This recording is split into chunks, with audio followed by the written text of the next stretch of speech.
बिहार के दरभंगा पहुंचे पूर्व केंद्रीय मंत्री आरसीपी सिंह ने बीबीसी के बनाए डॉक्यूमेंट्री पर न सिर्फ सवाल खड़े किए बल्कि वर्तमान में बीबीसी पर आयकर विभाग की छापेमारी पर भी खुलकर मीडिया के सामने अपनी बात रखी।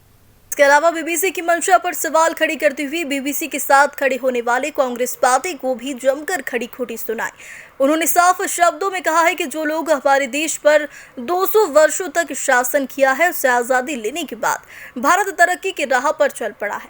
ऐसे में ना तो इंग्लैंड को अच्छा लगेगा और ना ही वहां के किसी ब्रॉडकास्टिंग संस्था को ठीक लगेगा। मीडिया से बात करते हुए पूर्व केंद्रीय मंत्री आरसीपी सिंह ने बीबीसी से जलियांवाला बाग में अंग्रेजों द्वारा किए गए अत्याचार और गोलीकांड पर डॉक्यूमेंट्री बनाने की बात कही है। ये ऐसा मुद्दा है, ऐसा इसको लोग प्रस्तुत कर रहे हैं जैसे लगता है कि भाई किसी का गला घोंटा जा रहा है। देखिए, एक बात जरा इसको मैं परिप्रेक्ष्य में रखना चाहता हूँ। आखिर बीबीसी है क्या चीज़? ये भी एक ब्रॉडकास्टिंग कंपनी है। और इसकी शुरुआत कब हुई थी? जब भारतवर्ष अंग्रेजों के अधीन था, भारत गुलाम देश था। और बीबीसी का उसमें क्या काम था? उनका जो भी उनका राष्ट्र था उस समय, आज है भी यूनाइटेड किंगडम, उसका जो इंटरेस्ट था उसको प्रोटेक्ट करना, उसको प्रमोट करना। आप जरा समझिए साहब, अपने देश में जो इंडियन इनकम टैक्स एक्ट है 1961 का बना हुआ है, किसी भी देश में जब कोई कानून बनता है तो उस कानून में जो प्राविधान होते हैं उसके तहत सबके खिलाफ या सबके कार्रवाई होती है।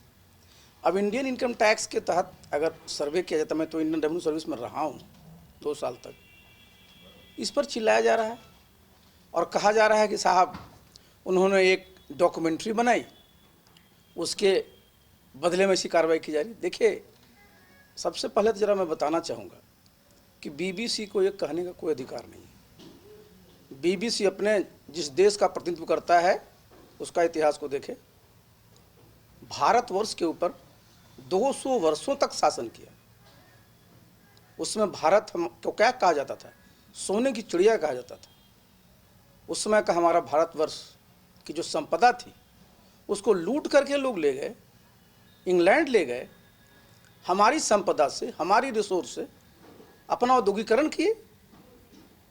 तो उनको तो बनाना चाहिए सबसे पहले डॉक्यूमेंट्रीज पर कि कैसे भारत में उस समय जो उद्योग चल रहे थे, कुटीर उद्योग थे, उनको एक एक करके ख़त्म किया गया। कैसे भारतवर्ष के रिसोर्सेज को इंग्लैंड पहुंचाया गया और वहाँ पर उसकी उद्योगीकरण में काम किया गया। उस पर ज़रा उनको फिल्म बनाना चाहिए। जालियांवाला बाग साहब कांड फिल्म उस पर ज़रा बनाना चाहिए। किस प्रकार से अत्याचार हुआ, किस प्रकार से लोगों को गोली मारी गई। और उतना ही नहीं, उस देश में जब इंग्लैंड में उस समय एक कमीशन बना इंक्वायरी के लिए, उस कमीशन ने भी जो गोली कांड हुआ था उसकी भर्त्सना नहीं की, उसको सच से ठहराया। आप जानते हैं दुनिया भर में जो औपनिवेशिक ताकतें थी, जो साम्राज्यवादी प्रवृत्ति की थी, चाहे साउथ अफ्रीका में किस प्रकार के अपार्थाइड की पॉलिसी कर रहे थे। आप पूरा का पूरा आप देखिए जरा हमारे बिहार में साहब, जो चंपारण आंदोलन हुआ, जो 3 कठिया सिस्टम था, वो क्या था? निन्हे लोग किस तरह से हमारे किसानों के खिलाफ कार्रवाई करते थे, किस प्रकार उत्पीड़न करते थे। बापू को बिहार आना पड़ा उन्हीं के खिलाफ कार्रवाई करनी। तो आज ये जो कहते हैं साहब, देखिए समस्या क्या है। भारतवर्ष आज 70 वर्षों में, 75 वर्षों में बहुत बदल चुका है। आज भारतवर्ष जरा समझना चाहिए, आज G20 का अध्यक्ष है जी, जो विकसित प्रदेश का जो ग्रुप का अध्यक्ष है। दुनिया में 5वीं हम आर्थिक व्यवस्था है, इकोनॉमिक पावर है। अब इंग्लैंड के लोगों को तो अच्छा नहीं लगेगा जी कि आज 75 साल पहले हम गुलाम थे, आज वो 6ठे नंबर पर हैं, मैं 5वें नंबर पर हूँ।